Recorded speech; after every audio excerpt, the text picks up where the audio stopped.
একটা কলেজ অ্যাডমিশনে কেমনে হচ্ছে মানুষজন সিলেকশন দিয়ে ওই কলেজটা পায়, কেমনে হচ্ছে কলেজের মধ্যে কত মার্কে চান্স হয়, এই টোটাল সিস্টেমটা যদি না বুঝো তাইলে হুদাই চিল্লাইবা যে ভাই এত মার্ক পাইছি চান্স হবে কিনা। এর চেয়ে বেহুদা প্রশ্ন আর পৃথিবীতে নাই।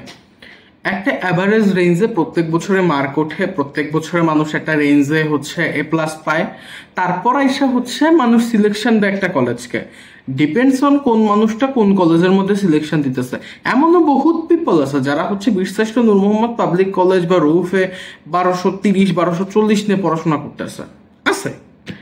এমনও মানুষ আছে যারা রেসিডেন্সিয়ালে 1197 98 নিয়েও পড়ে।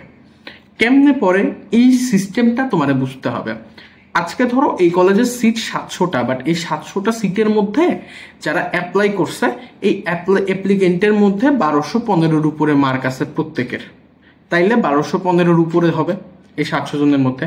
বাট যদি দেখা যায় 600 জন অ্যাপ্লাই করছে 1215-র বেশি নিয়ে, আর 1200 এই প্লাস নিয়ে হচ্ছে বাকি 150 জন অ্যাপ্লাই করছে, বা আরো বহুত মানুষ অ্যাপ্লাই করছে, তখন মার্ক নিচে নামছে। বাট তাই বলে যে খুব কম মার্ক পাইছে এমন না।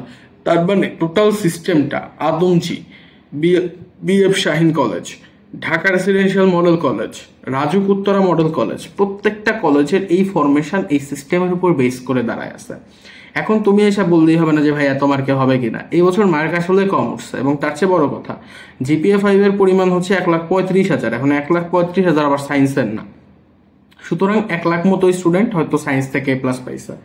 এখন ঘটনা হলো এই 1 লাখ স্টুডেন্টের জন্য কতগুলো সিট আছে তারা বাংলাদেশের বিভিন্ন বোর্ড থেকে পাইছে, তারা ঢাকায় আসবে কিনা, মুভ করবে কিনা, এই জিনিসটার উপর ডিপেন্ড করে হচ্ছে তোমার এই পড়াশোনা হয়।